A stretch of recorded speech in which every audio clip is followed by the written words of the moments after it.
بيبدأ الفيلم بالحصان سبيريت اللي هيحكي لنا قصة حياته من أولها لآخرها. في الأول كده بيعرفنا عن المكان الجميل اللي عايش فيه بأرض وسماء جميلة. بيحكي لنا من لما كانت لسه الأحصنة حرة في الأرض الخضراء. فيلا بقى نشوف أول لحظة في حياة سبيريت اللي هي أكيد يوم ولادته، واللي في اللحظة دي بيتعرف على مامته وعلى باقي الأحصنة، وبتبدأ حياته باستكشاف المكان وباللعبة مع الحصانة الصغيرة زيه زي باقي الأطفال. بس هنا هيظهر الفرق بينه وبين باقي الأطفال لما بيجيلهم قطيع من التران وكل الأطفال بتخاف وبتجري على أهلها. بس سبيريت مختلف عنهم وبيقف وما بيخافش منهم، لا بالعكس ده بيروح وبيلعب معاهم كمان. وبتعدي الأيام وبيكبر سبيريت وبيتحمل مسؤولية الأحصنة وبيبقى قائدهم، وبنشوفه وهو بيتسابق مع صاحبه النسر، وفجأة بيظهر نمر ويبقى عايز ياكل الحصانة الصغيرة، وبيشوفه سبيريت فبسرعة من غير تفكير بيجري وبيهجم عليه وبينقذهم منه. فبيخاف النمر وبيهرب. فبتجيله مامته وباقي الحصانة وهم فرحانين بيه جدا لأنه قدروا بكل شجاعة إنه يحميهم، وبيجروا وهم مبسوطين قوي. وبالليل بيروح للحصانة الصغيرة وبيطمن عليهم، وساعتها بيشوف ضوء بعيد جاي من الغابة، فبيقرر يروح يستكشفه. وبيقول لمامته اللي حاولت تمنعه لكن هو أصر ومشي فعلا ناحية الضوء اللي ما كانش يعرف إن الضوء ده هيبقى السبب في تغيير حياته. ولما وصل شاف حصانة مربوطة في شجر واستغرب جدا لأنه أول مرة يشوف حصانة مربوطة، والحصانة حاولت تخليه يمشي من المكان لكن هو أصر إنه يستكشفه.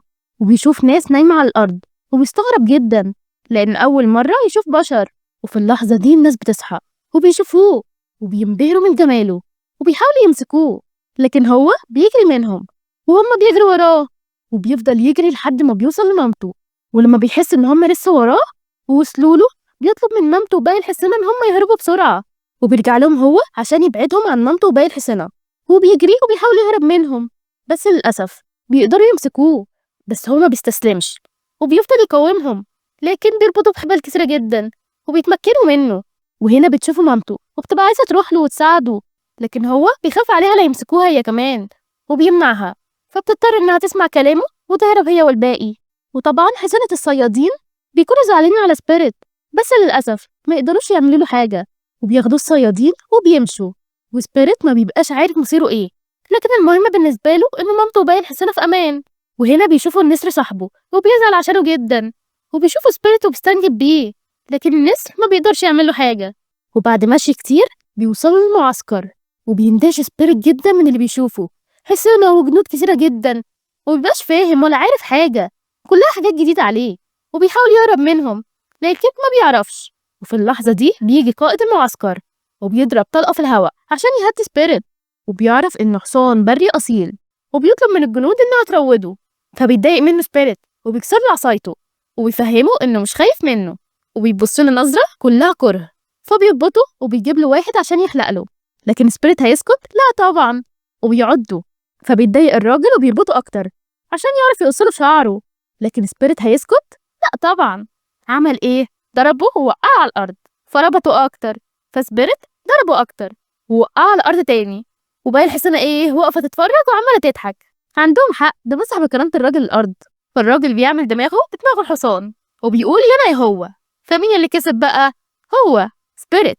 فك نفسه واداله بالروسية ووقعه على الأرض، وبتكون هي دي الضربة القاضية.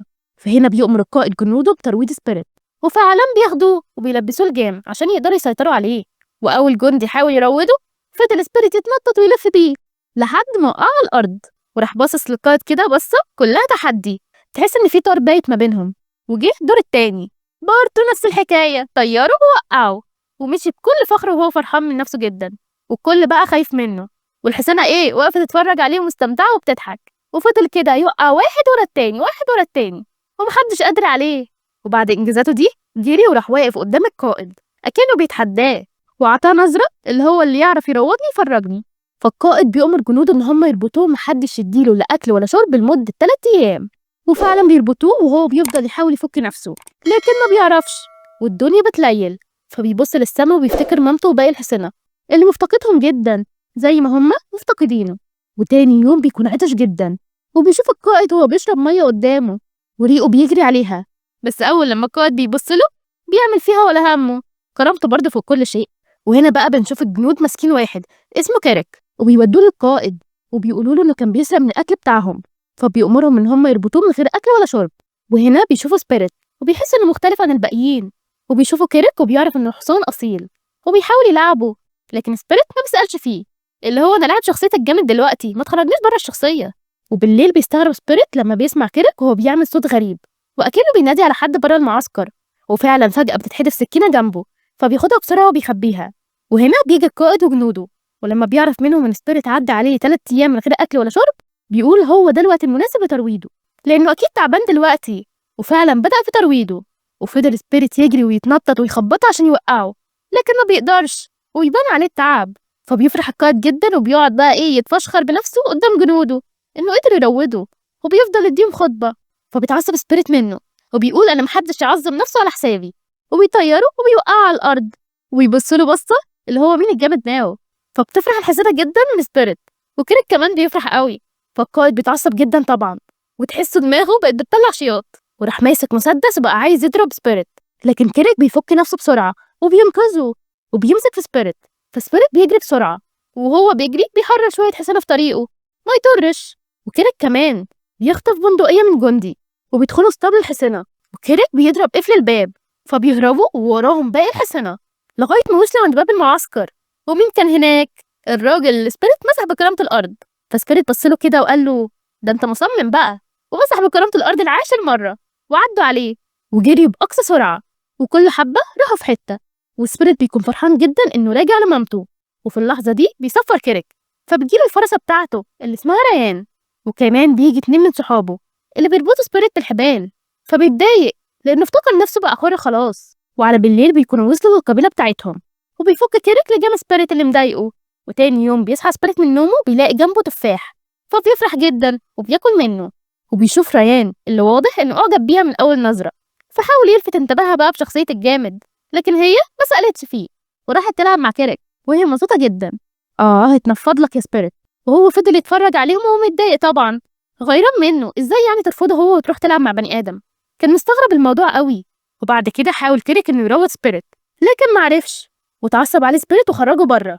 فبتيجي ريان وبتقف قدام سبيريت عشان تدافع عن كيريك وتحميه، فبيربطها كيريك مع سبيريت يمكن هي تعرف تروضه، وبيفتح لهم الباب. فبيفرح سبيريت وبيجري وهو فرحان جدا عشان هيرجع لأهله. بس ريان كان ليها رأي تاني بإنها ترجع هي وهو للقبيلة، وبتقف وما بترضاش تمشي معاه وبتقعد على الأرض. ولما لقيته مش راضي فبتروح لفة حواليه بكل براءة وبتبص له بعيونها الغلبانة، وهو راحت موقعاه. أتاريها كانت بتلف الحبل حوالين رجله الخبيثة. والله جدع، محدش عارف يوقعه الوقعة دي. معلش يا سبيريت، قوم محدش شافك. أهي الوقعة دي خلته يندهش ويعجب بيها أكتر، وفعلا بيرجع معاها وبيسيبها تعرفه على القبيلة، وبيبقى مستغرب معاملة أهل القبيلة الحلوة للحصنة. وهنا بيشوف بنت صغيرة فبيلعب معاها، ولما وقعها من غير ما يقصد قومها ولعب معاها. وبعدها راح ياكل هو وريان، ولما شافها بتبص على تفاحية على الشجرة بعيدة عليها جابها لها هو واداها لها، لكن هي ما بترضاش تاكلها لوحدها وكلوها سوا، ويبان عليهم ان هم اعجبوا ببعض اكتر. وهنا بيشوف النسر صاحبه فبيفرح قوي وبينادي عليه، بس النسر مش بيسمعه. فسبيريت بيتضايق، والأول مرة يحس إن قلبه مقسوم نصين، نص مع ريان ونص مع أهله. وبالليل بقى بنشوف كيريك بيحاول إنه يروض سبيريت، لكن برضه ما بيعرفش وبيتعب. فبيروح لسبيريت وبيفهمه إنه موافق، ولما حاول كيريك يركب على ظهره بيوقعه وبيضحك عليه. يا عيني، اداله الأمل وخده منه تاني. بس كيريك مش بتحز في نفسيته وبيضحك معاه، ولما بيضحك صحابه عليه بيتضايق منهم سبيريت وبيروح لهم وبيوقعهم وبيقف قدامه بكل حب. فبيقول له كيريك إنه مش هيحاول يروضه تاني ولا حد هيحاول، وبيفتح له الباب وبيقول له يقدر يمشي.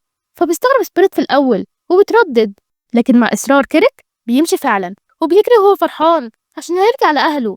وبيشوف ريان وبيطلب منها إنها تروح معاه، بس هي الموضوع صعب عليها وبتبقى خايفة ما بترضاش تروح معاه.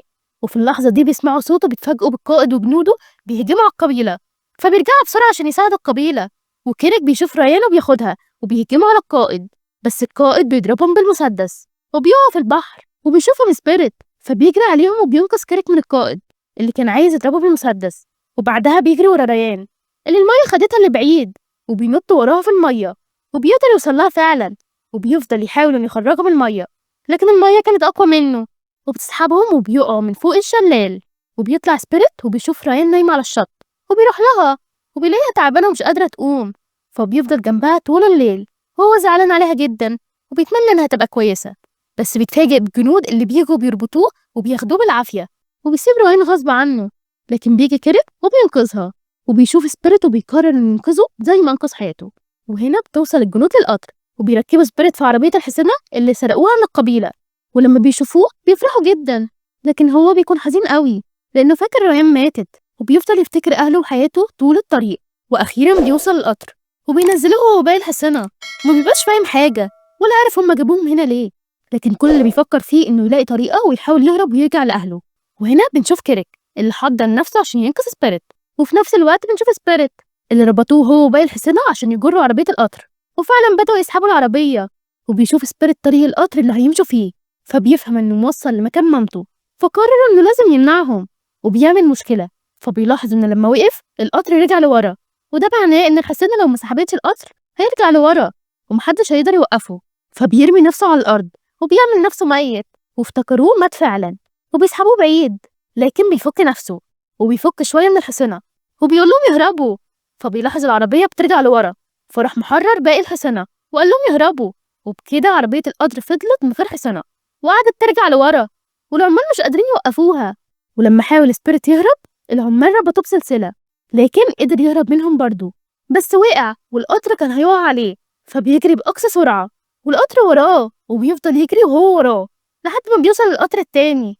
فسبيريت بيجري بسرعة والقطر بيخبط في التاني وبينفجر، والغابة كلها بتولع.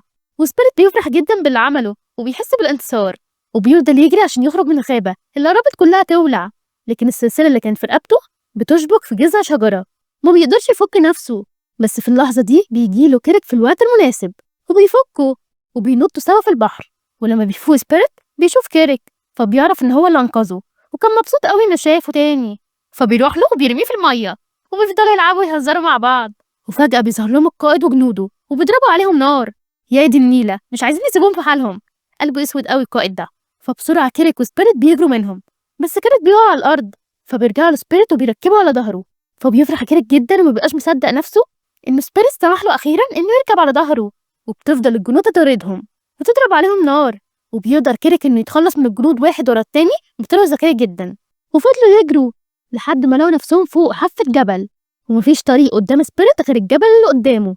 فبيتجنن وبيقرر انه ينط له، وفعلا بيجمع قوته كلها وبينط نطه كبيره جدا وبيطير في الهواء.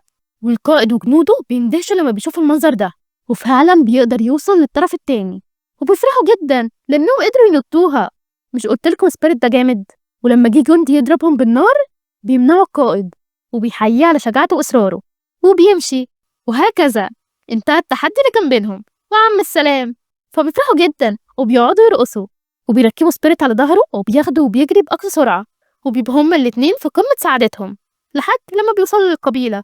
وبيفتكر سبيريت ريان وبيزعل انها مش موجودة، لكن كيريك بيصفر لها وبتظهر لهم. فسبيريت ما بيصدقش نفسه وبيفرح جدا انها لسه عايشة وبيجري عليها، وبيكونوا فرحانين قوي. وهنا بتروح لكيريك وبتودعه وبيقول لها ان عمره ما هينساها وهتفضل على طول في قلبه. وبيوصي سبيريت عليها بانه يخلي باله منها، وبيحضنه وبيودعه وبيقولوا انه هيوحشه قوي، وبيسيبوه وبيجروا وهم في قمة سعادتهم. وصحيح سبيريت كان مستني اللحظة دي بقاله كتير، بس لما جت كانت صعبة عليه قوي انه هيسيب كيريك اللي كان السبب في ترجيع حريته من تاني. وهنا بقى بيقابل سبيريت النسر صاحبه وبيوصل لأهله أخيرا. ولما بيشوف مامته بيجري عليها وبيحضنها وبيفرحوا كلهم جدا برجوعه، وبيجروا كلهم هم في غاية السعادة والحرية اللي بنعرف إنها سبب سعادة أي حد. وكده بيكون الفيلم خلص، وما تنسوش تعملوا لايك وتشتركوا في القناة، واستنوني في الفيلم الجاي.